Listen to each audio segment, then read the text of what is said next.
Trust discuss करेंगे आज। सो ये कुछ बॉटम लाइन से स्टार्ट होता है और टॉप की तरफ जाके अपना फिनिश होता है जो पिरामिड ऑफ ट्रस्ट है। तो यहाँ पर आप देखें जैसे कि in the beginning no trust establish and जो फर्स्ट स्टेप है वहाँ पर क्या है, base line relevance and trust that needs can be made. तो इनका ना सभी का एक्सप्लेनेशन यहाँ पर आपको देखने के लिए मिलेगा। जैसे base line relevance and trust that needs can be made, तो यहाँ पर हम क्या देखते हैं, can this site help me to achieve my objective. क्योंकि जब भी आप किसी वेबसाइट पर जाते हो तो कोई ना कोई आपका ऑब्जेक्टिव या गोल होता है ना। जैसे गूगल ने इस चीज़ को बहुत अच्छे से समझा और इम्प्लीमेंट किया हुआ है। एग्जाम्पल के तौर पर अगर हम लोग आते हैं एड्स डॉट गूगल में, तो गूगल कहता है कि भाई आप जब साइन इन करें और जब आप कोई कैंपेन बनाते हैं तो एक साइट ओनर के लिए बहुत क्लियर है। में हो सकता है किसी का पर्पस हो सेल्स, किसी का पर्पस हो लीड जनरेट करना, किसी का पर्पस हो वेबसाइट पर ट्रैफिक लेके आना, किसी को अपना कोई मोबाइल ऐप प्रमोट करना हो, किसी को सिर्फ अवेयरनेस एंड कंसिडरेशन के लिए चलाना हो, किसी को अपने फिजिकल स्टोर पर बेसिकली विजिट बढ़ाने हो, या फिर गूगल ने एक ऐसे बंदे के लिए भी रखा हुआ है कि जिसका कोई गोल गाइडेंस ही नहीं है। एक ऐसे कोई भटका हुआ बंदा आया और कुछ करना चाहता है। पैसे खैर ऐसा बहुत रेयर होगा कि कोई अंदर से पैसे क्यों फूकना चाहेगा, बट फिर भी किसी का मन कर रहा है तो उन्होंने बनाया। वो नहीं चाहते कोई भी छूटे।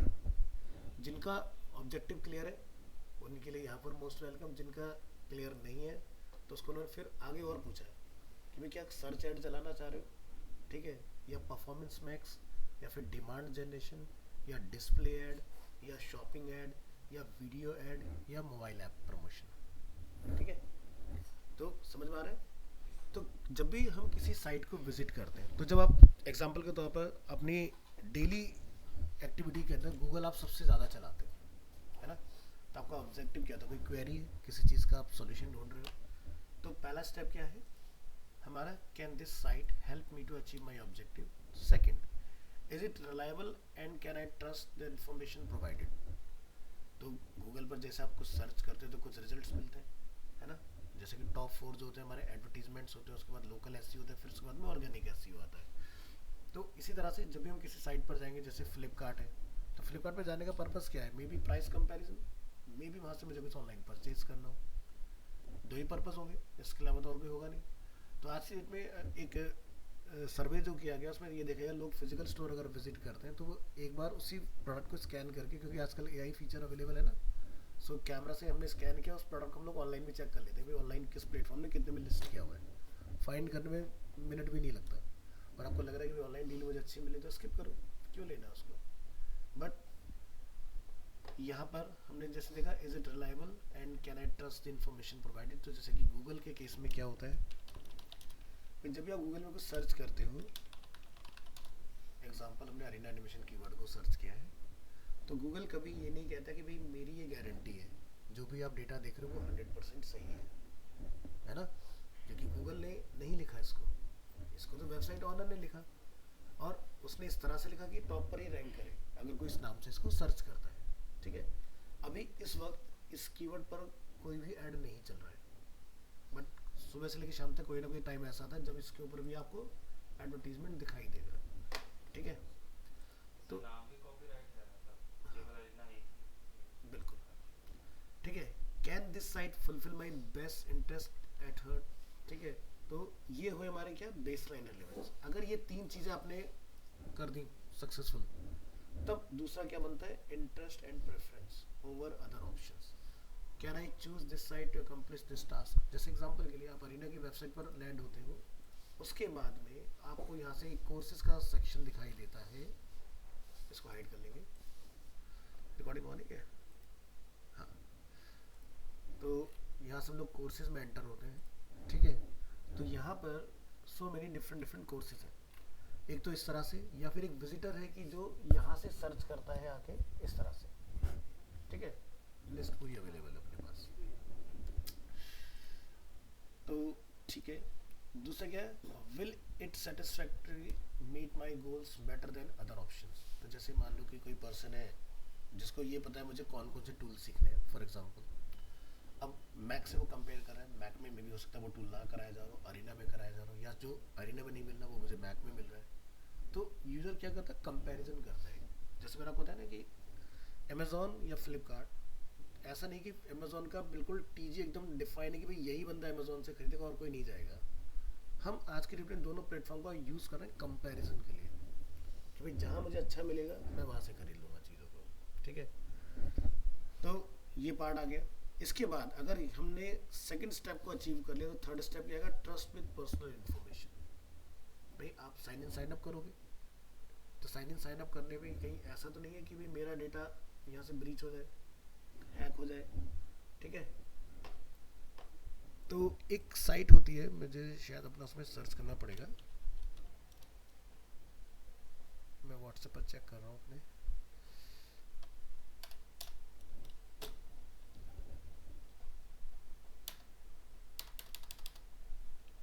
थोड़ा टाइम लगाएगा इसको सर्च करने दो, तब तक हम बात करें।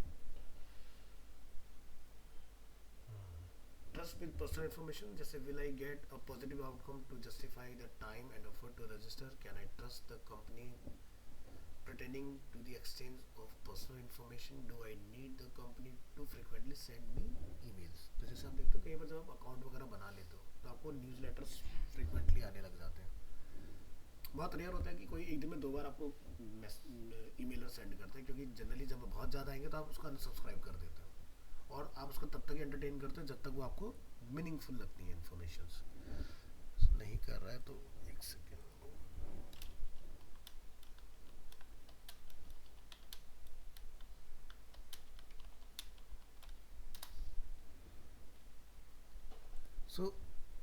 आपको मैं एक वेबसाइट बता रहा हूँ, हैव आई बीन पॉन्ड। ठीक है, इसमें क्या होगा, आपको ये पता लग जाएगा कि क्या आपका ईमेल कभी ब्रीच हुआ है कि नहीं हुआ है। मतलब कि यहाँ हम जाते हैं और जाके अपना ईमेल आईडी डाल के आ जाते हैं।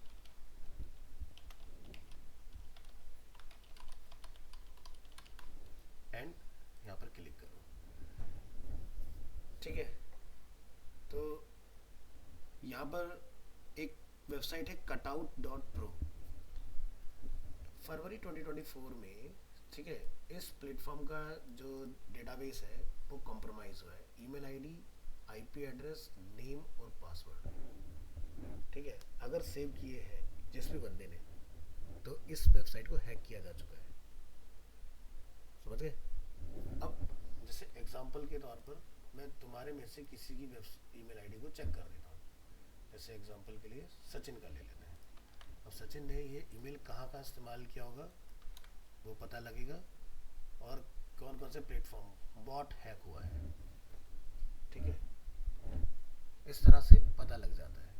तो आप जब कहीं अकाउंट बनाते हो तो वो कितना सेफ एंड सिक्योर है।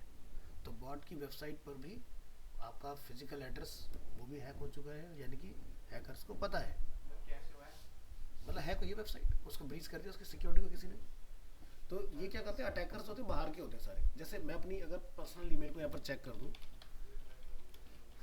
तो मेरे पास भी बहुत सारे मिलेंगे, ऐसा नहीं है, क्योंकि हमें पता नहीं होता ना। ये देखो मेरा अडोबी हैक हुआ है 2013 में, जोमेटो हैक हुआ 2017 में।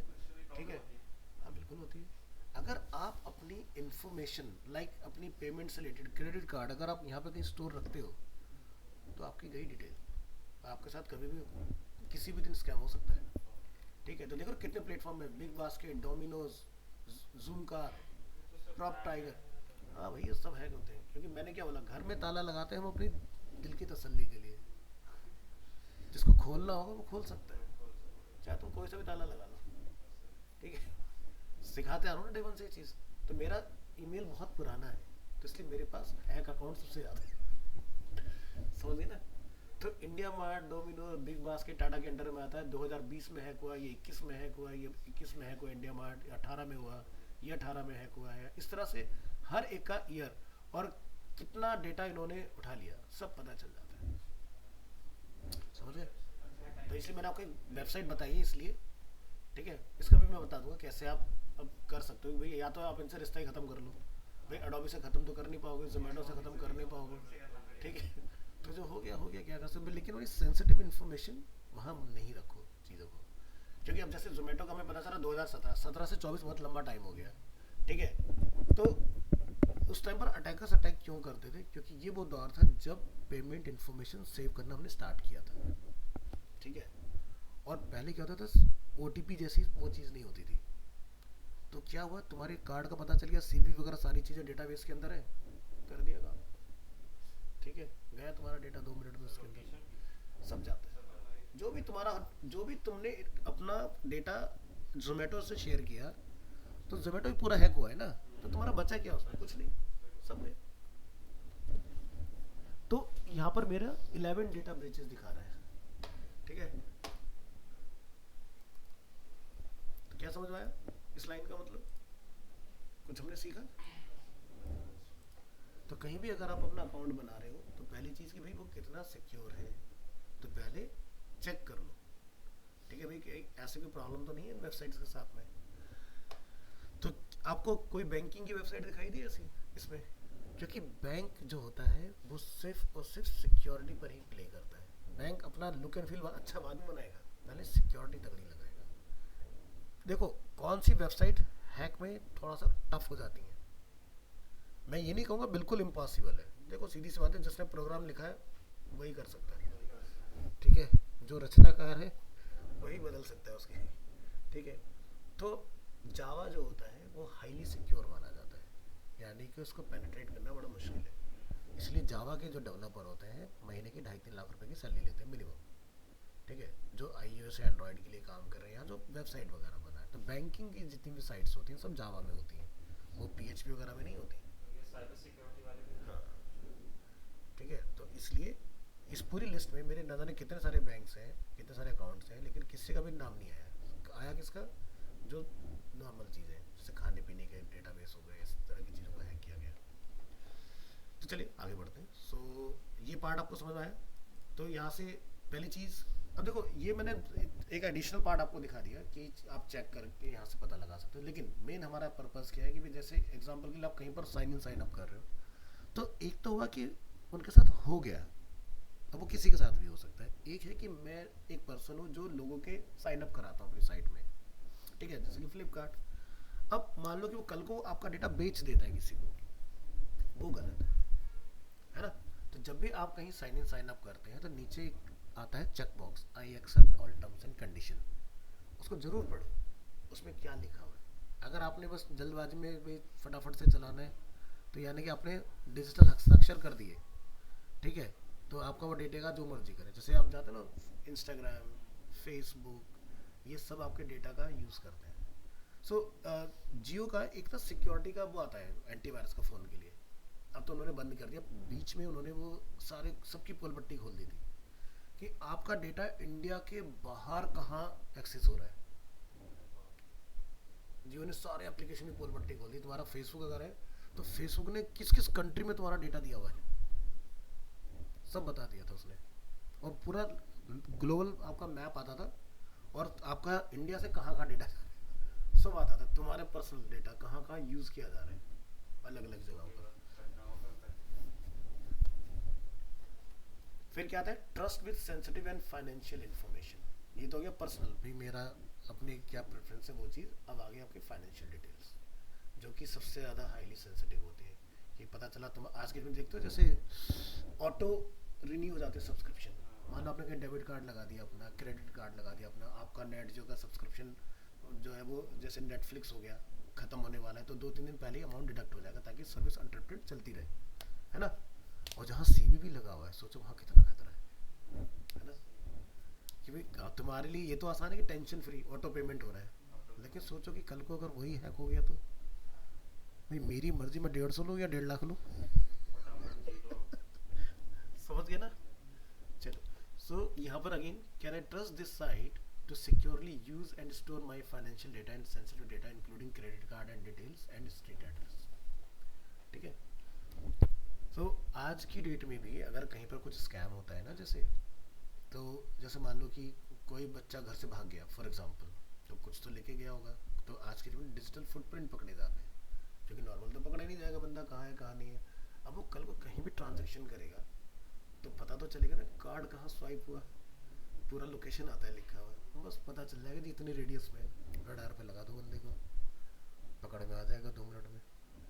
तो इस तरह से आपके पता लगता है। फिर क्या था, willingness to commit to an ongoing relationship, am I comfortable and satisfied enough to continue dealing with this side। तो जैसे एक होता है ना नेम, अब मान लो कि एक है बिल्कुल नया ब्रांड नेम मार्केट के अंदर आया जिसके बारे में अभी आपको नहीं पता, बस जुम्मा जुम्मा 4 दिन में सुने आपको, तो आप उसके साथ डील करते हुए डरोगे। ठीक है, जिसमें कहते हो भाई एप्पल का डुप्लीकेट बनाने वाली कोई कंपनी आ जाती है बिल्कुल सेम, लेकिन ये लोग वही है जो एप्पल को बना के देते हैं प्रोडक्ट, लेकिन अब ये सेम अपना यहाँ बेच रहे हैं, तो क्या आप लोगे? आप डरोगे, क्योंकि भरोसा नहीं है। एप्पल की एक लेगेसी है ना, अपना इतने लंबा टाइम से उसके एक नाम जुड़ा हुआ है, वो नाम मिसिंग है। क्योंकि देखो कोई भी चीज़ आज की डेट में आप उठा लो, सब पर ओरिजिन जो होगा, कंट्री ऑफ ओरिजिन जो होगा वो चाइना ही होगा। आती सब चीज़ें चाइना से हैं, कुछ भी ले लो, एसी उठा लो, जो मर्जी उठा लो, चाहे इस मॉनिटर की हम बात करें, इसके अंदर सारे कंपोनेंट्स चाइना के ही हैं। लेकिन इस पर सैमसंग लिख दिया तो तुम्हें अरे नहीं, सैमसंग प्रोडक्ट बढ़िया होता है, ब्रांड अच्छा है तो इसके प्रोडक्ट बढ़िया होते हैं, तब नाम पर जाते हो, जबकि ये ब्रांड तो ये बनाते ही नहीं, इनका तो स्पेशलाइजेशन ही नहीं है ना इस चीज़ के अंदर। तो जैसे कि मैंने आपको शायद बहुत पहले बताया था कि हम घर में एसी ला के खुश हो जाते हैं, एलजी का, सैमसंग का, ब्लू स्टार का, बट ये तो एसी बनाते ही नहीं, इन्हें तो एसी का साइंस ही नहीं पता कि एसी काम करता कैसे। तो मैंने बताया था ना स्टार्टिंग में, एक कंपनी ग्री जो दुनिया के लिए एसी बनाती है, बताया था तुम्हारी क्लास में। तो ये है ग्री इलेक्ट्रिक, ये है एसी को ईजाद करने वाली कंपनी। इसके एसी देखोगे तो कुछ अलग ही मिलेंगे जो तुम्हें नॉर्मली देखने के लिए नहीं मिलते, तो बड़े यूनिक एसी बनाते हैं ये लोग। ठीक है, तो लोग जाते हैं इनके पास कि हमें एसी बनवाना है, तो ये कहते हैं बजट बताओ। तो जैसे मैंने लास्ट क्लास आपको भेजा था ना, डॉक्यूमेंट्री देखी किस किसने देखी? तो यूट्यूब पे जो मैंने लिंक भेजा था टैग बर्नर की, जो 20 मिनट वाली थी, एक तो पॉडकास्ट एक पूरा अलग था, 20 मिनट वाली देखी ध्यान से, पूरा पता चला कितनी मेहनत है, कितनी मेहनत लगी उस बंदे की उसके अंदर। तो उसने 50-50 लाख के ना जाने कितने तो रिजेक्शन झेल ली उसके अंदर। ठीक है, प्लस ये पता चला कि भाई जितनी भी हम लोग स्मार्ट वॉचेस पहने सारी फर्जी हैं। ठीक है, तो अब आप ये सोचो कि किसी भी टेक्नोलॉजी को डेवलप करने में खर्च ज़्यादा आता है, लेकिन आप उस कॉस्ट पर उसको मार्केट में लॉन्च नहीं कर पाओगे, कोई खरीदेगा ही नहीं। तो अब आप देख रहे हो कम से कम 6,000 रुपये 7,000 रुपये समथिंग से मार्केट में लॉन्च की हुई है वो। ठीक है, लेकिन कम से कम आप भरोसा कर सकते हो, उसकी पूरी जर्नी है उसके अंदर कि भाई जो वो सेंसर्स दे रहा है वो ट्रायल टेस्टेड है उसके अंदर लगे हुए। ठीक है, अब जैसे मुझे नहीं पता आप लोगों के फ़ोन में होता है कि नहीं होता है, बट मैं अपने फ़ोन की बात करता हूँ।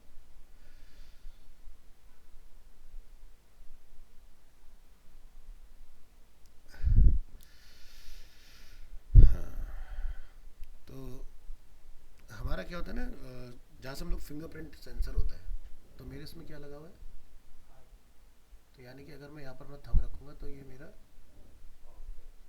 स्कैन कर रहा है। ठीक है, और ये थोड़ी देर बाद पूरी मुझे उसकी डिटेल दे देगा निकाल के कि भाई एग्जैक्ट क्या है, और ये मेरा ट्रायल टेस्टेड है क्योंकि मेरे पास मीटर अलग से भी है, तो वो एग्जैक्ट देता है निकल के जो। हाँ क्या करूँ? हाँ ये आ गया फाइनल डेटा, अभी हम लोग रिलैक्स हैं एकदम। ठीक है, तो इस तरह से आपका डेटा निकल के आ जाएगा, ये सारा रिकॉर्ड भी मेंटेन करता है अपने पास। हाँ उसी के अंदर है। तो इस पे क्या है ना कि जैसे फिंगरप्रिंट हम लोग अनलॉक करते तो डिस्प्ले की जो नीचे जो लाइट होती है वाइट होती है, लेकिन जब भी आप SpO2 वाली जो चीज़ें देखोगे तो वो ग्रीन होती हैं। तो अगर शायद आपने नोटिस किया तो मेरा थंब लगाया होता तो ग्रीन लाइट थी मेरे अंगूठे के नीचे, तो लाइट का ही कमाल होता है सारा। हाँ,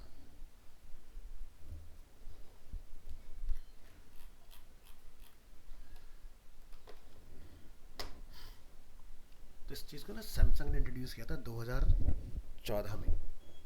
उन्होंने निकाला था अपने फ़ोन के अंदर कैमरा के पीछे एक सेंसर, जिसमें आप को कितनी टेंशन है आप अपनी हाइपर टेंशन मेजर कर सकते थे, उसमें आप अपना BP मेजर कर सकते थे। 2015 की बात कर रहा हूँ, तब आई थी चीज़ें।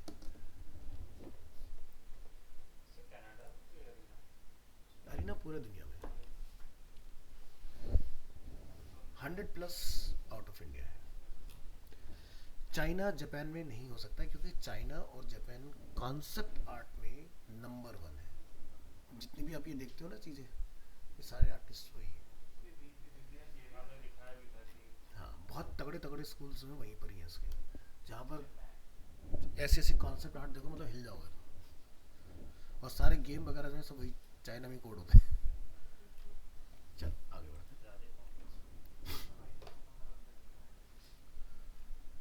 तो ये हमने पढ़ा पूरा 5 level of commitment and the user trust needs. तो यूजर किसी पर भरोसा जो करता है वो इन सब लेवल से होके करता है, ठीक है। तो पहली बार में फर्स्ट इंटरेक्शन में आप किसी पे ट्रस्ट नहीं कर पाते हो। आप फर्स्ट इंटरेक्शन में ट्रस्ट उसी पर करोगे जो बेसिकली जिसको आपने पहले से नाम सुन रखा हो, ठीक है। अगर आपके सामने जैसे होता है ना एग्जांपल के तौर पर कि कोई फिल्म स्टार आपके सामने अचानक से आ जाए तो शायद आप उसको पहचान भी नहीं पाओगे, ठीक है। क्योंकि आपके ब्रेन में जो इमेज होती है वो उसके उस मूवी के लुक को लेके होती है, और हो सकता है वो अपनी डे टू डे लाइफ में कोई डिफरेंट लुक में हो। जैसे अक्षय कुमार को आप मूवी देखते हो बिल्कुल डिफरेंट होता है, रियल लाइफ में बिल्कुल डिफरेंट दिखाई देता है आपको, तो नहीं होता। लेकिन जब आपको बताया जाए कि भाई मैं ये हूँ, तब आप मैच, अच्छा हाँ ये बात तो सही। तो ऐसा मेरे साथ हो चुका है एक दो बार। तो एक ना बड़े फेमस स्टार हैं,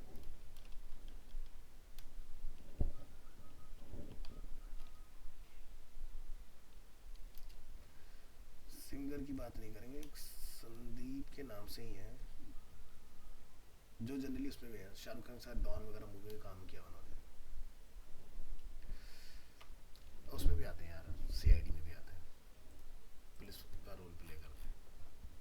बताऊंगा चेक करके, शायद मेरे फोन पर होना चाहिए।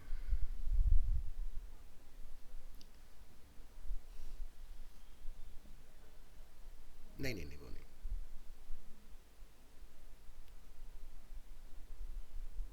वो नहीं।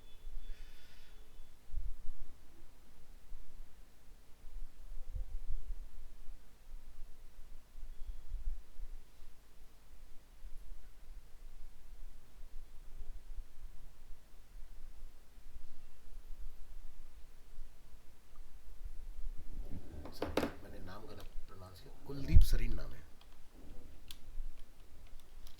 ये। तो आपने देखा होगा, ठीक है। तो ये देख रहे हैं कि मूवी है शूरवीर, डॉन, दिल्ली क्राइम, इस तरह से इन्होंने अलग अलग में काम किया हुआ है। बाकी क्राइम इसमें जो आपका आता है ना क्राइम पेट्रोल, उसमें तो परमानेंट ही है। तो बेसिकली अब ये ना अपना दिल्ली में कुछ एक्टिंग स्कूल वगैरह खोलने का प्लान कर रहे हैं। तो इनसे मुलाकात हुई तो मैं पहचान नहीं पाया भाई। भाई आप उसमें देखते हो मेकअप के साथ देखते हो, वहाँ आप उनको नॉर्मली बिना उसके देख रहे हो। तो कहते सर आप मेरा सर्च करो। फिर जब देखा तब मेरे साथ, मैंने कहा अच्छी। अब मेरे लिए एम्बेरसमेंट कम है, उनके लिए ज़्यादा है। क्योंकि उनको कोई रिकॉग्नाइज नहीं कर पा रहा उस तरीके से, क्योंकि आपको पता नहीं होता ना, कोई सामने से बंदा ऐसे मिलने आ जाएगा अचानक से। स्क्रीन टाइम का इफेक्ट होता है ज़्यादातर कम होगा। चल सो इसको हम लोग यहाँ देखेंगे जैसे examples to understand the trust pyramid. जैसे thirdup.com एक वेबसाइट है। अब एक नई वेबसाइट पर जब आप जाते हो तो आपको साइन इन साइन अप करने में लगता है डर, लेकिन वहीं पर अगर लिखा हो साइन अप बाय गूगल या फेसबुक या कोई और प्लेटफॉर्म, अमेजन है जैसे, तो आप थोड़ा सा सिक्योर फील करोगे। और अगर आपको कहीं ऐसा दिख रहा है कि किसी वेबसाइट पर अवेलेबल है कि हम किसी डिफरेंट मीडिया से कर सकते हैं, तो आप करो वहाँ पर, कोई टेंशन वाली बात नहीं है। क्योंकि फेसबुक से अगर लॉगिन यहाँ हो रहा है तो फेसबुक से इसने परमिशन लिया होगा, फेसबुक ने इसका पूरा बैकग्राउंड चेक किया होगा, तब जाके उसको परमिशन दिया होगा कि आप लॉगिन करवा सकते हो, साइन इन साइन अप करवा सकते हो। So most of the website आज की डेट में क्या प्रैक्टिस फॉलो करती है कि जब भी आप साइन इन साइन अप करने जाते हो तो साइन अप वाया गूगल आता है, नोटिस किया। तो एक क्या होता है इस केस में, टोकन जनरेट होता है, यानी कि साइट ओनर के पास यूजर तो आ गया, लेकिन उसकी डिटेल गूगल के पास ही रहेगी। गूगल उसको साइट ओनर को नहीं देगा डिटेल, क्योंकि भाई आपको भरोसा नहीं है ना। हम इसलिए गूगल को प्रेफर करते हैं, लेकिन तुम लोग शायद पासवर्ड याद ना रखना पड़े उसलिए चूज करते हो, बट इसका पर्पस कुछ दूसरा होता है। इसका पर्पस ये होता है कि आपकी डायरेक्ट इन्फॉर्मेशन साइट ओनर के पास ना हो, क्योंकि जितनी बार भी आप लॉगिन करोगे गूगल से टोकन ऑथेंटिकेट होता है और आप लॉगिन कर जाते हो वहाँ पर, साइट ओनर के पास आपकी कोई डिटेल नहीं होती, कुछ नहीं। उसको ये पता है बस मेरे पास इतने नंबर ऑफ यूजर्स हैं, लेकिन आपका कोई भी डेटा जो सेव हो रखा है गूगल के पास वो गूगल कुछ भी नहीं देगा। ठीक है, तो इसका मतलब समझ आया। तो जैसे जब भी आप कोई मोबाइल ऐप डालते हो तो उसमें लॉगिन करने का ऑप्शन आता है मोबाइल के थ्रू या जीमेल के थ्रू, बहुत सारे एप्लीकेशन आपने नोटिस किया होगा, साइट में भी आपने नोटिस किया होगा उस केस में। लेकिन फ्लिपकार्ट नहीं देता, क्योंकि अगर फ्लिपकार्ट जीमेल से अगर देगा तो तुम्हें कल को अपना ऐड कैसे देगा भाई, तुम तो उसके लिए एक्टिव यूज़र हो ना।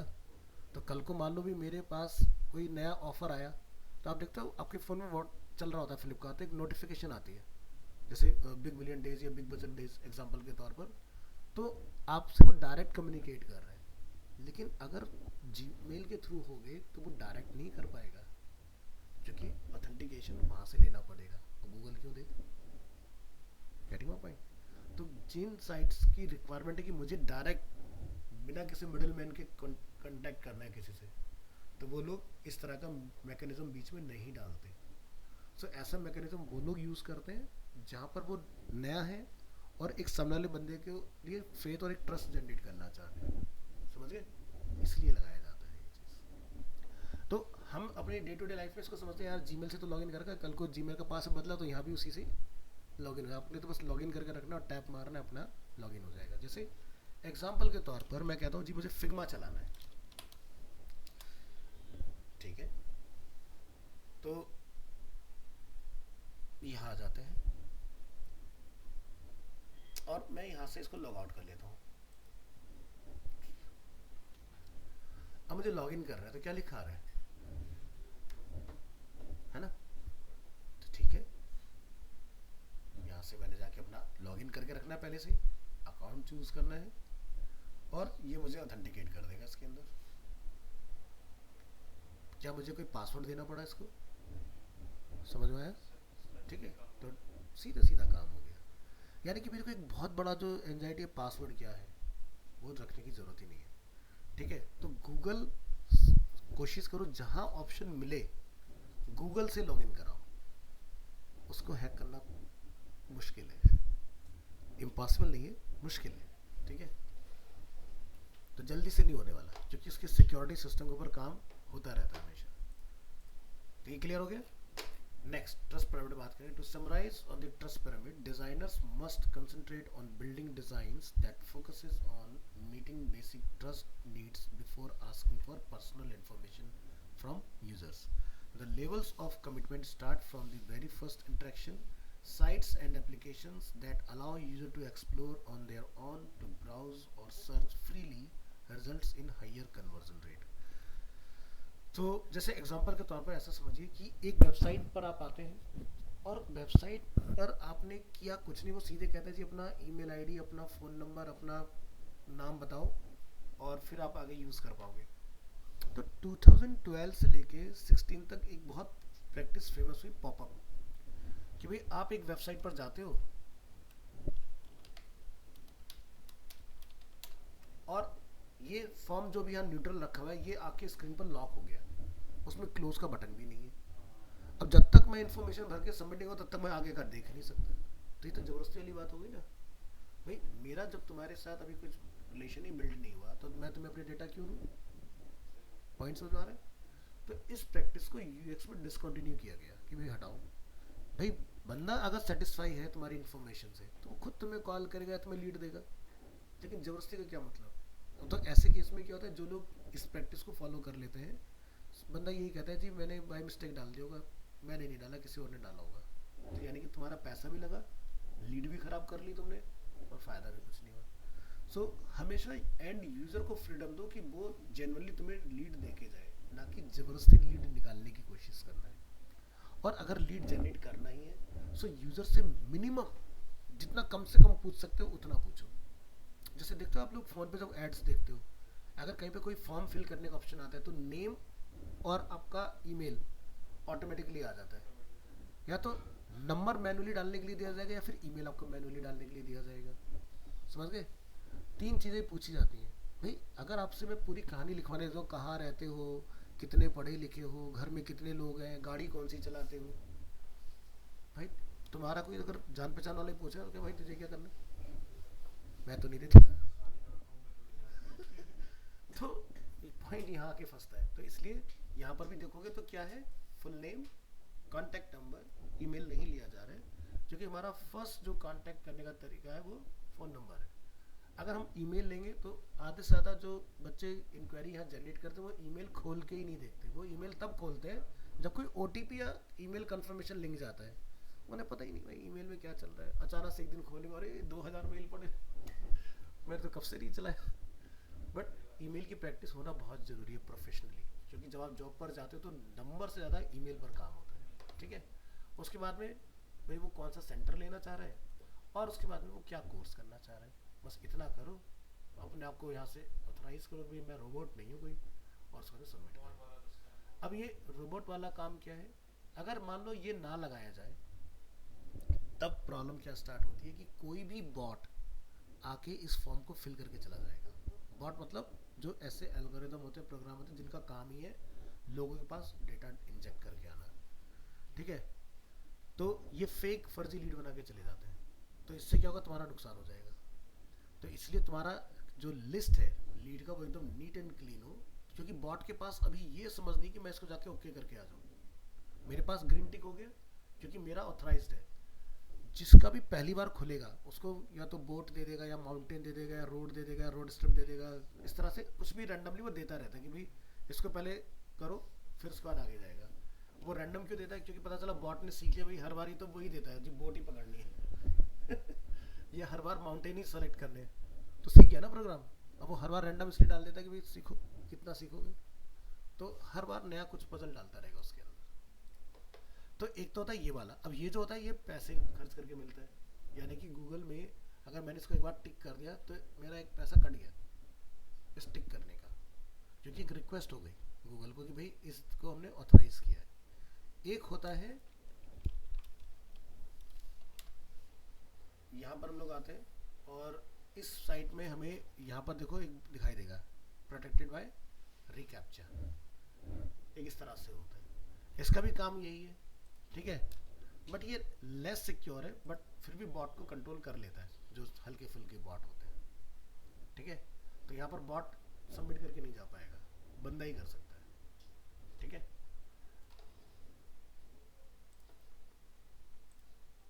तो ये क्लियर हो गया अपना। तो हमें इंफॉर्मेशन को इस ऑर्डर में लगा के रखना है ताकि एक कॉन्टिन्यूटी में डेटा हो। भाई सबसे पहली चीज़, अगर बच्चा अरीना से कोई कोर्स अपने लिए सर्च कर रहा है तो एक तो ऑडियंस ऐसी हो सकती है जिसको पहले से अरीना के बारे में पता है। एक ऐसा हो सकता है कि भाई उसको पता चला अरीना से कोर्स करना, लेकिन वो अरीना के बारे में जानना चाहता है। तो फर्स्ट अपने बारे में बताओ, अपना विजन मिशन स्टेटमेंट बताओ, फिर अपनी वाइड रेंजेस ऑफ कोर्सेज के बारे में बताओ, फिर उस जिस भी कोर्स को चूज़ किया जाए उसके अंदर क्या करियर स्कोप्स हैं, और उससे पहले उसके अंदर क्या आप मॉड्यूल कवर अप करने वाले हो। तो चीज़ें सारी आ गई। फिर उसके बाद जिन्होंने वो कोर्स किया उनकी सक्सेस स्टोरी वहाँ लगाओ, तो एक ट्रस्ट बनेगा ना कि भाई पता चला मैं सारे कोर्स देख रहा हूँ सबके अंदर बेसिकली टेस्टिमोनियल्स है लेकिन यूआई यूएक्स में नहीं है। वो बंदा डरेगा भाई मुझे तो करना है कि नहीं करना है ना। लेकिन अगर होगा तो उसको डिसीजन लेने में आसानी होगी। तो आज के जब आप क्या करते हो, जब कोई प्रोडक्ट लेने जाते हो ऑनलाइन तो आप सबसे पहले रिव्यू में भागते हो, भाई रिव्यूज़ क्या है उसके। अगर रिव्यूज़ को ध्यान से देख लोगे तो आप प्रोडक्ट ख़राब नहीं खरीदोगे। तो सबसे पहले रिव्यू देखा करो कुछ भी लेने से पहले कि रिव्यू कितने लोगों ने नेगेटिव और पॉजिटिव दिए हुए हैं। पॉजिटिव से पहले नेगेटिव जरूर चेक करो कि नेगेटिव ज़्यादा है या पॉजिटिव ज़्यादा है। अगर पॉजिटिव ज़्यादा है तो पॉजिटिव की साइड चलो, और अगर नेगेटिव ज़्यादा दिख रहे हैं तो मत लो। तो इससे आप ख़राब प्रोडक्ट लेने से बच जाओगे। ठीक है, खासकर उस केस में बता रहा हूँ जिसको आप ब्रांड से ही जाके रिप्लेस कर सकते हो। जैसे मान लो तुमने कोई फ़ोन खरीदा तो फ्लिपकार्ट या अमेजोन नहीं बदलेगा उसको, चाहे वो 7 दिन के अंदर ही क्यों ना हो। ठीक है, वो आपको ब्रांड से ही जाके बदलना पड़ेगा उसके कस्टमर केयर से, और वो भी रिप्लेस होगा, एक्सचेंज नहीं होगा। ये वो सॉरी मतलब रिफंड नहीं होगा उसके ऊपर कुछ भी। तो क्लियर हुआ ये चीज़। तो जब भी हम लोग कुछ चीज़ें बना रहे हैं तो हमें इस तरह से चीज़ों को डिज़ाइन करना है कि यूज़र के लिए चीज़ें में डिसीजन लेना आसान हो, इन्फॉर्मेशन बहुत पॉजिटिव हो, ट्रांसपेरेंट हो, हाइड एंड सीक वाली चीज़ें नहीं होनी चाहिए, घुमाने वाली कि भाई ऐसा हो जाएगा वैसा हो जाएगा, मतलब वेग आइडिया नहीं होने चाहिए, ठीक है। सो ये है आपका डिज़ाइन ओवरव्यू। वैसे ये 3 स्लाइड्स का था, लेकिन हमने इसको समझने में टाइम लिया अच्छा खासा, और इसका इंपॉर्टेंस अब आपको समझ में आ गया होगा। जैसे हमें नई चीज़ पता चली भाई साइन इन साइन अप के लिए दूसरे थर्ड पार्टी क्यों लगाई जाती है ना। तो ये आसानी के लिए तो है ही, प्लस दूसरा तुम्हें पता चला तुम्हारा डेटा डायरेक्ट उस साइट के पास नहीं जाएगा, तो ये प्रिवेसी की बात आ गई हमारी। और कुछ लोग जो नहीं दे रहे, तो वो क्यों नहीं दे रहे, जैसे मैंने फ्लिपकार्ट का आपको एग्जांपल दिया, समझ आया, ठीक है। तो कोई भी साइट जिस पर भी आप जाते हो तो कुछ आपका ऑब्जेक्टिव होता है जिसको आपने फुलफिल करके आना होता वैसे है। अमेज़न भी नहीं देगा।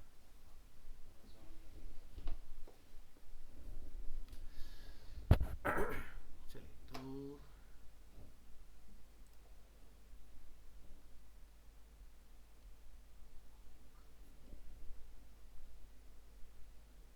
भाई एक चीज़ ऑनेस्टली बताना, बोरियत तो नहीं हो रही ना पढ़ने में, चीज़ें समझ में आ रही है ना।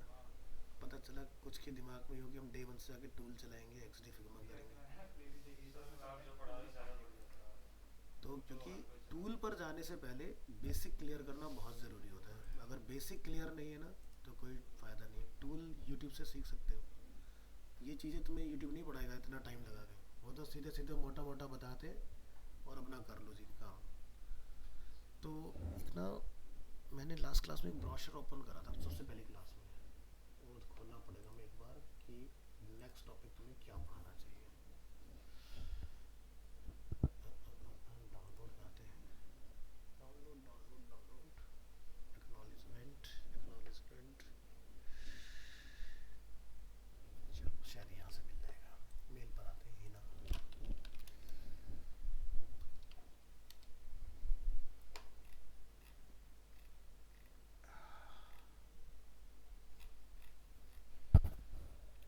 जैसे विंडोज़ भी जो होता है ना कई बार ज़बरदस्ती करता है, यहाँ से चेक नहीं कर सकते।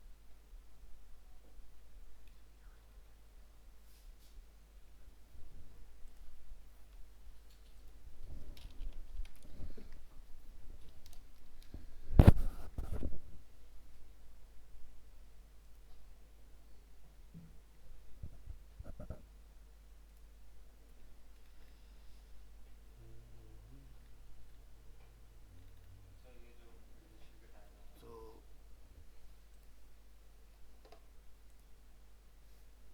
अभी हमने क्या देखा था, यूएक्स डिज़ाइन ओवरव्यू, ठीक है। किधर था हम लोग?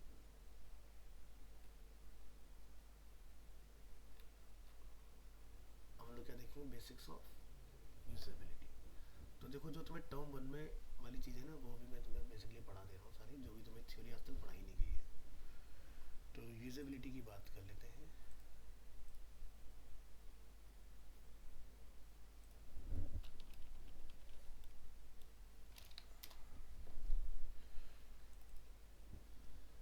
इधर आइए, इंट्रोडक्शन टू यूजेबिलिटी।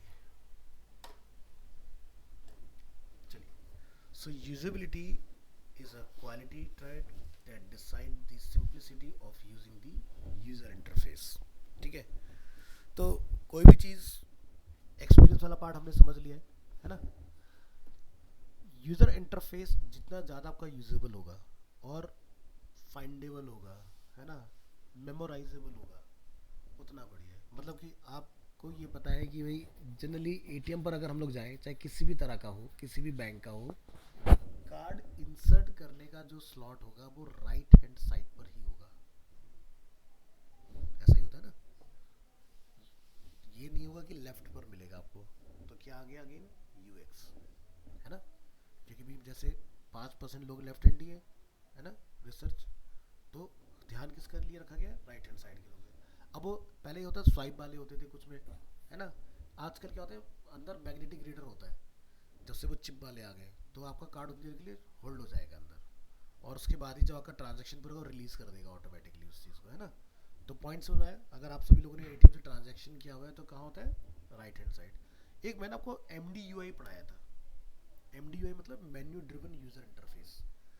तो शायद ही कोई ऐसा होगा जिसमें कैश विड्रॉल लेफ्ट पे होगा एटीएम, सब में आपको कहाँ मिलेगा, राइट हैंड साइड।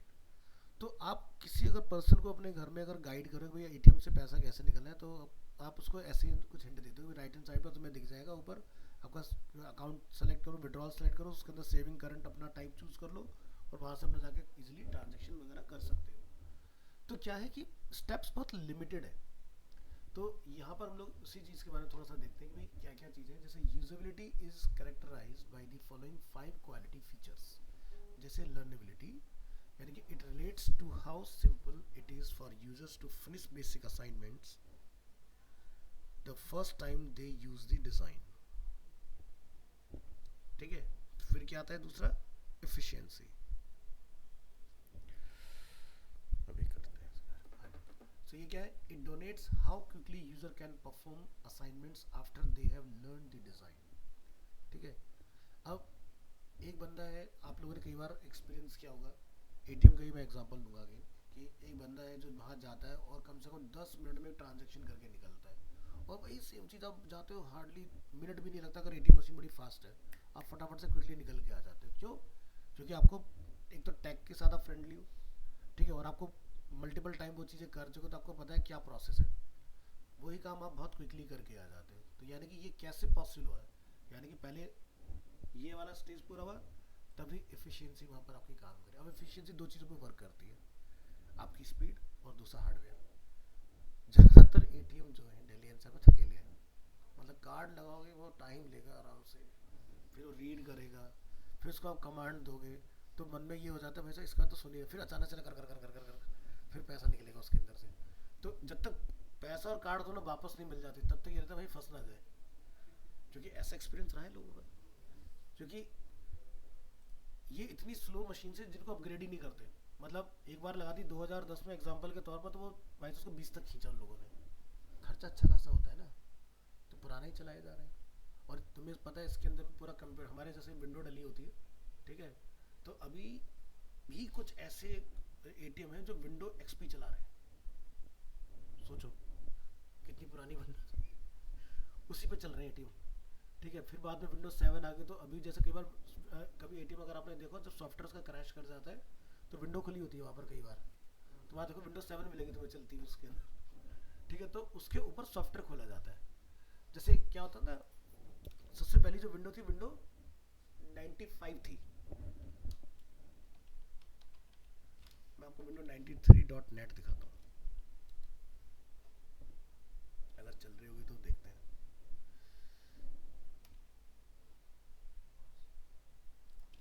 कोई बात नहीं, यहाँ से जाके चलाएंगे।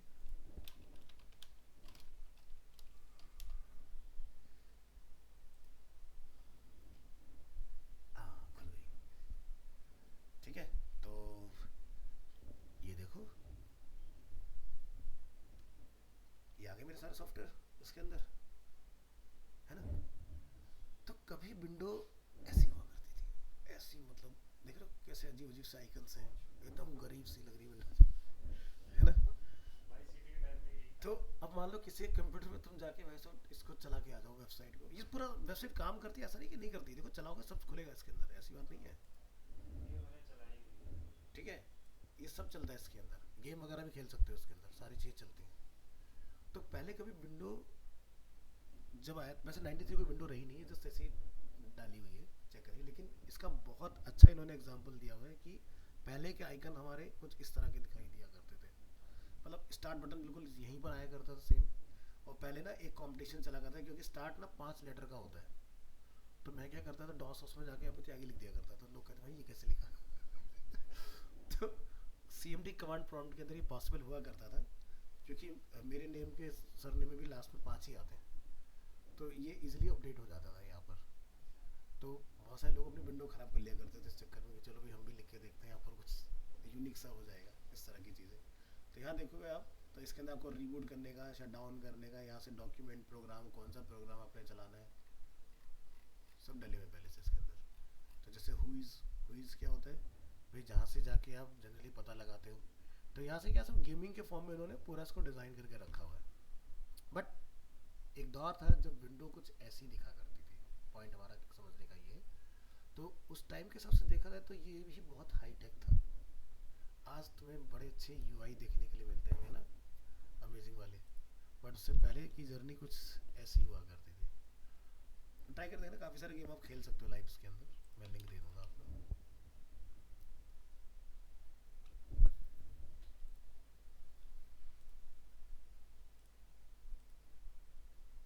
पूरा एनिमेशन एनिमेशन सब होता है। हाँ।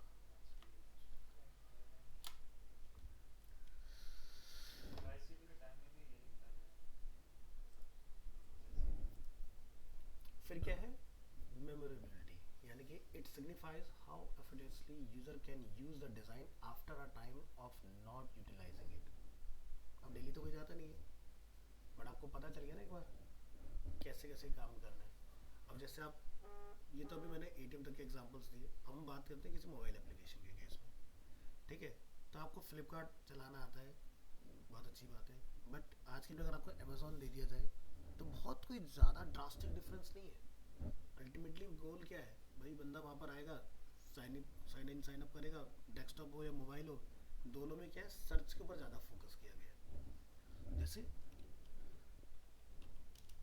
फ्लिप और अमेजोन की अगर बात की जाए, ठीक है, दोनों ही मार्केट प्लेस है। मार्केट प्लेस क्यों बोलते हैं, क्योंकि जहाँ पर आप मल्टी ब्रांड को एक साथ लिस्ट करके उसको सेल कराते हो, है ना।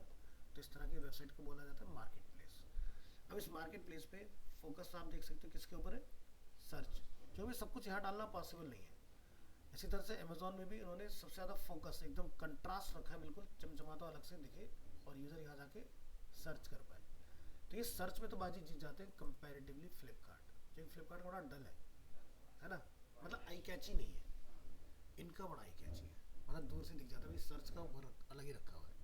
ये मात खाते हैं अपने इसके चक्कर में हमेशा, ये डेली इनका अपडेट होता रहता है, लेकिन इसका क्लटर आज तक खत्म नहीं कर पाए, ये यहाँ पर जीत जाते हैं, है ना। इनका ये बड़ा रिफाइन है, मिनिमलिस्टिक एकदम, ठीक है। मत करो सेम, मैं कहता हूँ आइकन थोड़े घटा लो, मत फोटो लगाओ, फोटो इसके आगे लगा लो, ऊपर मत रखो, भाई मेरी मर्जी ना, मेरा डिज़ाइन में कुछ भी करो, तो एक्सपेरिमेंट किए जा सकते हैं ना।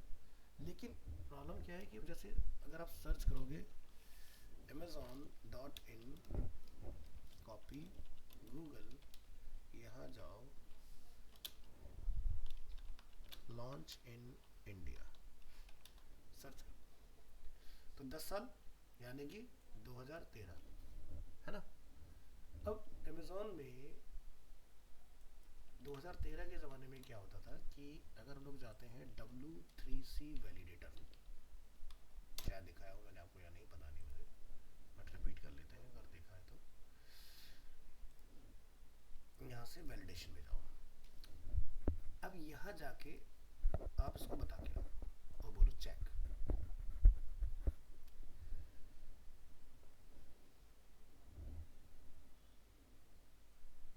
इंतज़ार करेंगे।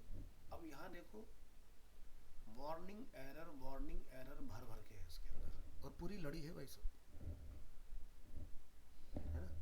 इतने आलसी लोग हैं, फोटो बदल देते प्रोडक्ट की, लेकिन कोड नहीं बदलते अपना। अब यहाँ देखो क्या लिखा है, दिखाता हूँ।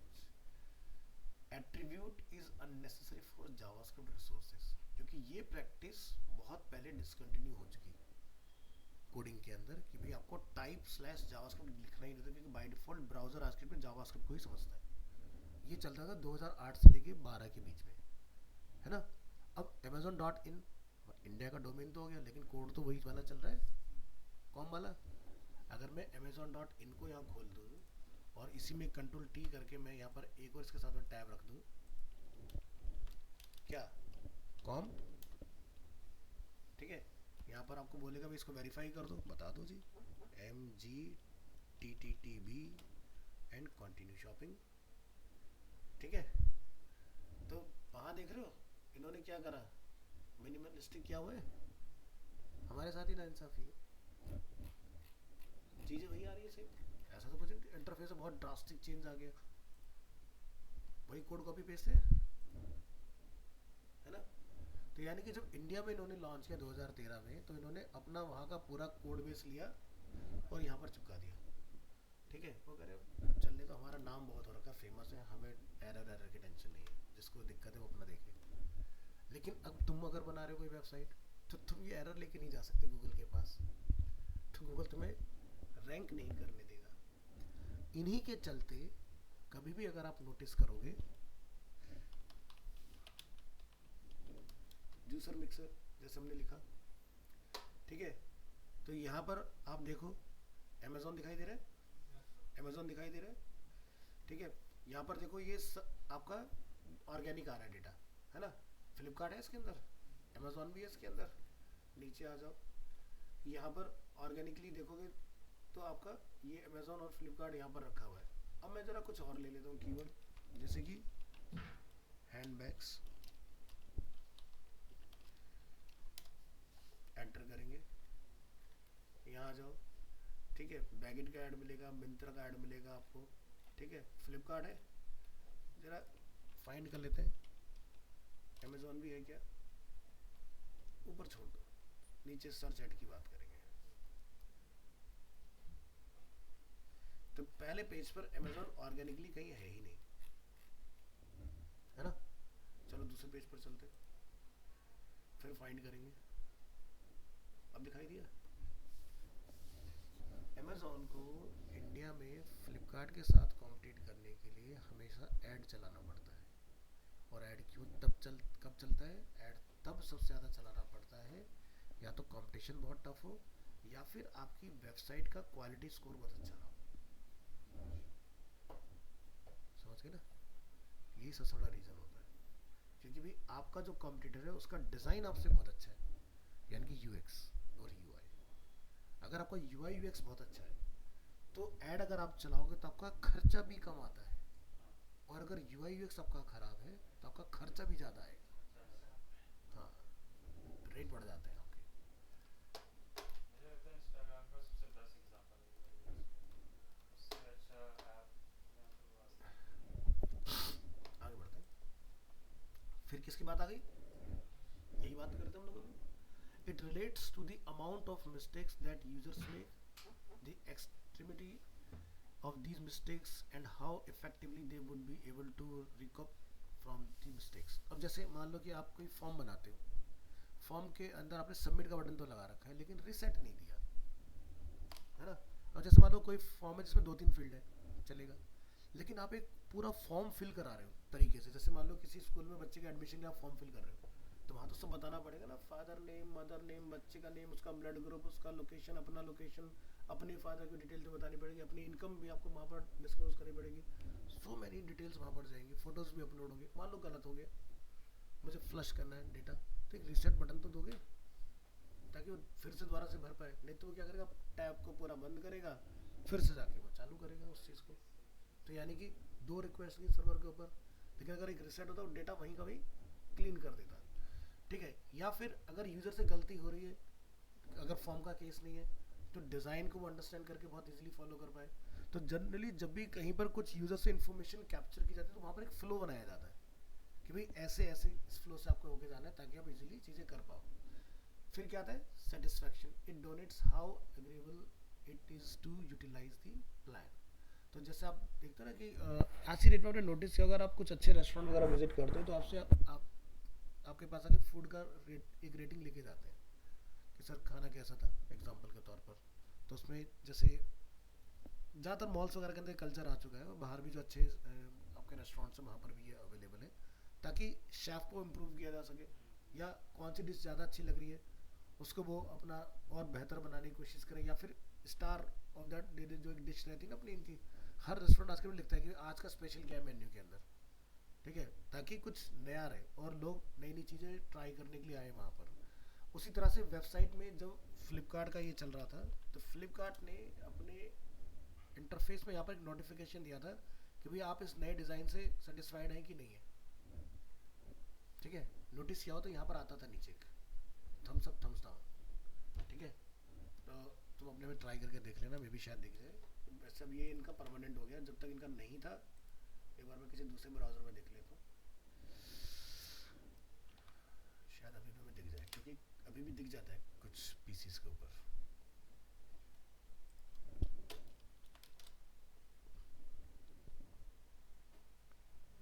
फिलहाल ये इनका फाइनल ईयर, अब ये इन्होंने फीडबैक लेना बंद कर दिया इसका। तो जब ये इंट्रोड्यूस होता लास्ट ईयर, क्योंकि इसको पूरा 1 साल से ऊपर हो चुका है, तो यहाँ पर ये हमेशा अपने नीचे डालते थे यूज़र की वोटिंग के लिए कि येस और नो।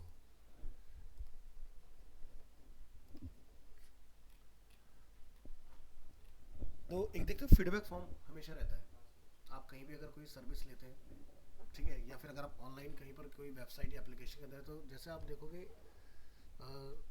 सेप्टो से कुछ ऑर्डर करो, एक ऑर्डर सक्सेसफुल प्लेस होने के बाद, डिलीवर होने के बाद आपके पास एक रेटिंग के लिए खुल जाता है ऑटोमेटिक। या ब्लिंकिट से जब आप कुछ ऑर्डर करते हो तो स्टार रेटिंग आती है ना।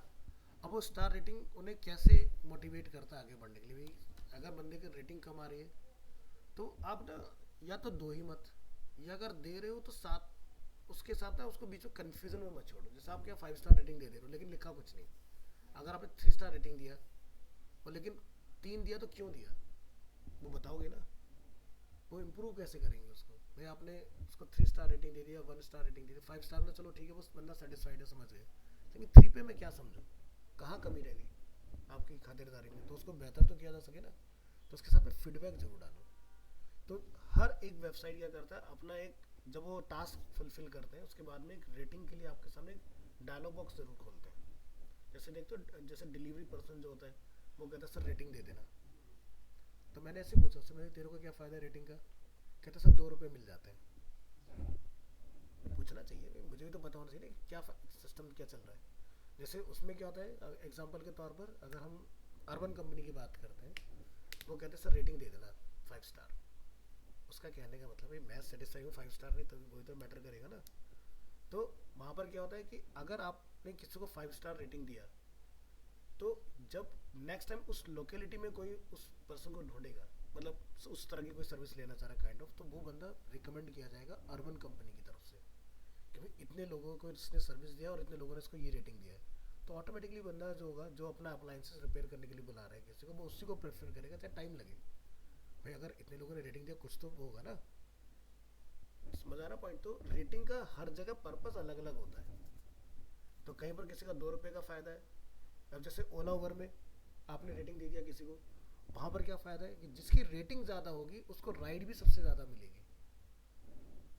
अब मान लो कि एक बंदा है सचिन, उसकी कोई गाड़ी चलती है, उसका ड्राइवर कोई गाड़ी चला रहा है, अब वो क्या करता है, राइड जैसे उसके पास आती है, जी कहाँ जाना है, जी यहाँ जाना है, जी मैं इतने कम डिस्टेंस पे नहीं जा रहा, कैंसिल। ऐसे बहुत सारे लोग आपने देखा, तो इनकी रेटिंग गिरती जाती है, तो ऐसे लोगों को फिर राइड भी कम मिलती है। और ये वही लोग हैं जो बाद में रोना रोते हैं कि भाई आज की डेट में बिजनेस में धंधे में पैसा नहीं है, ये है वो है, फिर बाकी लोग क्यों चला रहे हैं, पागल है। पॉइंट समझ आ रहे हैं। अब इसको ऐसा समझो, अपनी चीज़ों पर आ जाते हैं लेके, जैसे अरीना से बहुत सारे बच्चे कोर्स करते हैं, वो कहते हैं भाई कोर्स करके कोई फ़ायदा नहीं है क्योंकि मैंने पढ़ा नहीं। भाई बाकी दूसरे बच्चे की जॉब क्यों लग गई, क्योंकि उन्होंने पढ़ा उस चीज़ को सीरियसली। तो पॉइंट समझ पा रहे हैं। तो रेटिंग रिव्यू बहुत ज़रूरी होता है। तो जब भी आपको रिव्यू करने का मौका मिले, अपना ऑनेस्ट रिव्यू दो किसी भी चीज़ के अंदर, ठीक है। उसको किसी के इन्फ्लुएंस में आके बदलने की कोशिश मत करो। भाई आप एग्जाम्पल तौर पर मैं आपसे कोई भी, आप सब लोग ना मेरा रिव्यू डाल दो, ठीक है, आपने बड़ा अच्छा रिव्यू डाल दिया, ठीक है, मुझे खुश कर दिया, लेकिन अब प्रॉब्लम कहाँ होगी, कल को मान लो कोई एक बंदा आता है, वो उस रिव्यू के बेसिस पर डिसीजन लेता है, उसका एक्सपीरियंस खराब होता है, तो उसके साथ तो गलत हो गया ना। तो अगर आप नेगेटिव रिव्यू डालते तो हो सकता है भी मुझे थोड़ी सी नाराज़गी होती, लेकिन मुझे अपना को इम्प्रूव करने का तो मौका मिलेगा ना। अब मैं तुम्हें ये बोलूँ कि नहीं यार तुम बहुत अच्छा काम करो, तुम भी बहुत अच्छा काम करो, तो जॉब लगी नहीं तो कमी कहाँ रह गई।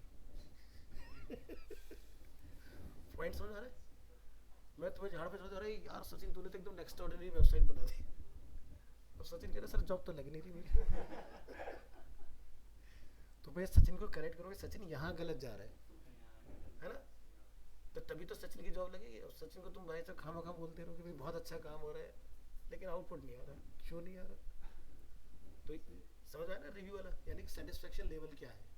तो यही सेम चीज़ है कि वेबसाइट के अंदर भी जब भी आप कोई एप्लीकेशन से बंदे को साइन आउट करा रहे हो, या आप कोई टास्क अकम्प्लिश करा रहे हैं, वहाँ पर आप एक रिव्यू फीडबैक ज़रूर पॉपअप डालो। चॉइस है सामने वाले की, लेकिन उसको रिजिड मत करना, क्लोज का बटन भी होना चाहिए। तो ब्लिंकिट कभी आपको ये नहीं कहता भाई दे तभी आगे जाने दूंगा, भाई चॉइस है, मेरी मैं बाद में दूंगा, अभी दूंगा, कब दूंगा। तो रेटिंग ना अलग अलग आती है, एक तो आती है प्ले स्टोर पर, एक आती है ऐप के ही अंदर, ठीक है, इस तरह से। तो जैसे देखो फ्लिपकार्ट आपको देता है एक रिव्यू, जो भी आप प्रोडक्ट खरीदते हो उसके, जब आपका रिफंड और कैंसिलेशन का प्रोसेस निकल जाता है उसके बाद आपको एक अलग से मेल आता है और वो कहता है इसका रिव्यू लिखिए आप, जेन्युइन। अब मान लो कि आपने कोई प्रोडक्ट या सर्विस फ्लिपकार्ट से परचेज किया, परचेज करने के बाद आपका एक्सपीरियंस खराब निकला, तो आप उसके बारे में लिख के आओ ताकि कोई दूसरा उसको खरीद के बेवकूफ़ ना बने, ठीक है। तो ऐसे लोगों फ्लिपकार्ट डिलिस्ट कर देता है, या ऐसे लोगों ने जो पैसा कमाया है उसको होल्ड कर देता है फ्लिपकार्ट, वो रिलीज नहीं करता, ठीक है। तो ऐसे केस में आपके पैसे रिफंड आने के चांसेस बढ़ जाते हैं। जैसे मेरे साथ हुआ, मेरे फ़ोन का टेम्पर आज तक नहीं मिला, मैंने ले लिया, आज तक इसका टेम्पर मार्केट में ही नहीं है, मैंने खरीद लिया फ्लिपकार्ट से। ऐसा फर्जी टेम्पर है भाई साहब, 500 रुपये में, जिसका जवाब नहीं, जो इसका है ही नहीं, ठीक है। मैंने लिख दी कहानी वहाँ पर। तो एक तो पैसे ही वापस आए, मैंने टेम्पर वापस भी नहीं दिया और उसका अकाउंट भी बैन हो गया वहाँ पर। दूसरा एक्सपीरियंस बताता हूँ, मैंने ऑर्डर किया था हल्दीराम से, ठीक है, मैंने बताया था ना तुम्हारे पैसे, मैंने उसका स्टोर रात को बंद करवा दिया था उसी चक्कर में। मैंने भाई ये बंदा तो नींद में ऑर्डर कुछ और किया जा रहा है, बना के कुछ और दे रहा है, तो भाई ये औरों का भी नुकसान करेगा। तो एक बंदा तो भाई मजबूरी में पैसा जो लगा रहा है, ठीक है, वो चलो ठीक है भाई आ गया खा लेते, लेकिन क्यों भाई, जिस चीज़ का तुम चार्ज ले रहे हो तो वही तो डिलीवर करोगे। अब तुम यहाँ पर मुझसे पैसा ले रहे हो कि जी मैं आपको गोल्ड का कॉइन दे रहा हूँ, मुझे तो पकड़ा रहे हो तुम सिल्वर का, तो भाई बंदा पागल हो जाएगा, ये नहीं चलेगा भाई, फर्जीवाड़ा है तो, है ना। तो ज़रूरी है, तो अगर आपको कहीं लग रहा है गलत है तो कंप्लेंट करो। जैसे एक और एग्जांपल बता दूँ, जैसे ये देख तो पीछे बीकानेर है यहाँ पर, प्रीत विहार में, रेड लाइट से इधर जाओगे तो वहाँ पर ना अगर आप उनसे कोल्ड ड्रिंक मांगोगे तो वो ना ग्लास में देते हैं, अब वो ना कस्टम फ्लेवर बनाते हैं अपना, मतलब कोक वाला फ्लेवर मिलेगा लेकिन वो कोक ओरिजिनल कोक नहीं होती। तो उसमें ना फ्लेवर इतना ज़्यादा था जो रेगुलेटरी होती है उससे बियॉन्ड था। मैंने टेस्ट करते बता दिया, मैंने कहा ये कोल्ड ड्रिंक किसने बनाया पहले ये बताओ। कहते सर क्या हुआ इसमें, मैंने कहा ये गलत है। मैंने कहा अगर कोई बच्चा अगर पी लेगा तो हो सकता है कि उसको दिक्कत हो जाए, तो हॉस्पिटलाइज कराना पड़ जाए, कि बच्चे आजकल जाते हैं उनकी तो लत लगी हुई कोल्ड ड्रिंक वगैरह की। तो कहते कि ऐसे कैसे सर। तो मैंने एक सिप लिया था, मैंने मैनेजर को वो पिलवा के छोड़ी, मैंने कहा पी के बता भाई इसको, उसने तुरंत भाई से सारा निकलवाया उसमें से वो। मैंने कि सोच समझ के डाला था, ऐसे बना दिया था। तो तुम्हें अगर कोई चीज़ गलत लग रही है तो तुम बच गए, कल को हो सकता है तुम्हारी जगह कोई और फंस जाए, उसके साथ दिक्कत हो जाए, तो करेक्ट ज़रूर करो। क्योंकि पढ़ने लिखने का बेनिफिट क्या होता है कि जहाँ पर आप सिस्टम में थोड़े से बदलाव ला सको, लड़ाई झगड़ा नहीं, आराम से आप समझा सकते हो अपनी बात को, उसको समझ में आई बात, उसने करेक्ट करा उस चीज़ को। तो ऐसी ना मिस्टेक्स आपको बहुत जगह मिलेगी देखने के लिए, और जहाँ दिख रहा है संभालो उस चीज़ को।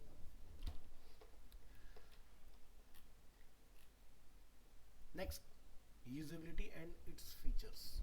To analyze the design, usefulness, uses of similar user research techniques can be incorporated. जैसे definition of utility.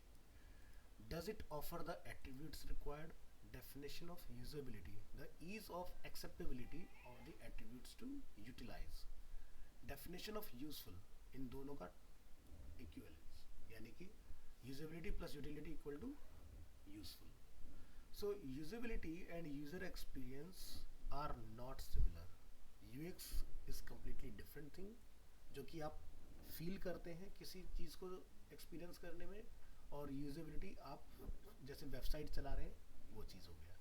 यानी कि यूजेबिलिटी से आप फिजिकली कांटेक्ट करते हो, ठीक है, या फिर आप किसी सर्विस के फॉर्म में होते हो, और यूएक्स कि भाई मैं वहाँ पर जो भी चीज़ें करना चाह रहा हूँ क्या वो चीज़ें मैं सक्सेसफुली कर पा रहा हूँ वहाँ से या नहीं, ठीक है। So usability is a chaotic, vaguely defined and absolutely complicated idea। तो यानी कि यहाँ पर आप इसको किसी एक टर्म में ना बाइंड नहीं कर सकते हो, ये person to person, product to product, service to service vary करेगा।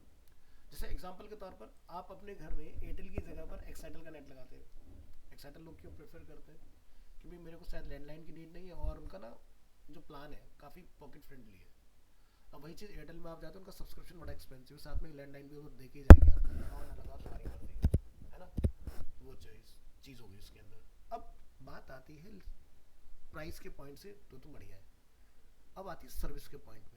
अब आपको कोई दिक्कत प्रॉब्लम आती है उसके अंदर, जितना कोई प्रॉम्प्टली एयरटेल आपकी प्रॉब्लम को एक्सपीरियंस कर रहे हो आप उसको फिक्स कर देगा, उतना एक्साइटल क्विकली नहीं करेगा, क्योंकि एक्साइटल की टीम में प्रोफेशनल लोग ही नहीं है। उन्होंने क्या वहीं के लोकल के जो फ्री वाले लड़के नहीं होते वो पकड़े हुए हैं, हाँ भाई उठा सीढ़ी चल, भी चल रहा है, मेरा मन नहीं तू चला, मैं अकेले कैसे करूँगा, तो ऐसा वाला सिस्टम है। तो इसलिए एक्साइटल का फीडबैक मार्केट में ख़राब है। और वहीं पे एयरटेल के अंदर प्रॉपर प्रोफेशनल बंदा आएगा। अगर ये सबसे बड़ी कमाल की बात है कि अगर आप लेट नाइट भी बुलाते हो तो 10 बजे तक वो ग्राउंड में सर्विस देते हैं, और उनका तो 5 बजते ही ना जैसे दिहाड़ी मजदूर, सर अब नहीं होगा तो कल ही आएगा नेट। ये डिफरेंस है। तो इसलिए कुछ लोग जो होते हैं, जो ढंग के लोग हैं, पैसा भले से ज़्यादा जा रहा है लेकिन मेरे को सरदर्दी नहीं चाहिए, और जिनको भाई ठीक है बजट का थोड़ा सा इशू है, क्रंच है, तो टेंट्रम झेलने पड़ेंगे भाई दूसरे के। तो दो तरह के लोग हैं, जिसको बहुत चीज़ें लीनियर और स्मूथ वे में चाहिए, तो वो कॉस्ट का परवाह कभी नहीं करते, है ना। तो यहाँ पर ये मैंने क्या समझाने की कोशिश की भाई, यूजेबिलिटी जो है वो person to person, service to service, product to product vary करती है, ठीक है। हर जगह पर इसका एक टर्म या एक उस लाइन में आप डिफाइन नहीं कर सकते इस चीज़ को। सो अप्रोचेज टू यूजेबिलिटी, इसको हम लोग नेक्स्ट क्लास में डिस्कस करते हैं यहाँ से, है ना। और ये अपना एक ही स्लाइड है लेकिन काफ़ी बड़ा है, और काफ़ी अच्छे से आप इस चीज़ को समझोगे कि कैसे कैसे इसके अंदर क्या क्या चीज़ें आती हैं, डायग्राम्स वगैरह भी हैं इसके अंदर। हाँ, जो डिग्री वाले तो ऐसे देखो पढ़ाते टूल के अकॉर्डिंग अगर चलो ना, तो UI UX बहुत आसान, मतलब कि XD Figma UI UX, but उसको चलाने के लिए कि क्या हम सही वे में चला रहे हैं कि नहीं, वो बहुत ज़रूरी है।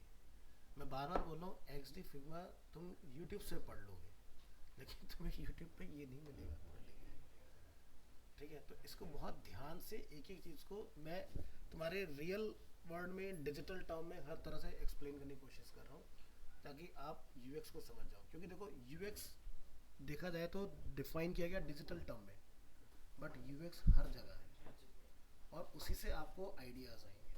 जैसे इस मैंने आपको वो टेक बर्नर का क्यों भेजा था, अब वो देखा था वो लोग भी फिग्मा का इस्तेमाल कर रहे थे, देखा था, नोटिस किया, तो वो लोग भी फिग्मा ऊपर के वगैरह के ऊपर ही काम कर रहे हैं, डेवलपर्स उसमें VS कोड पे लगे हैं, का जो कोड लिख रहे हैं उसका।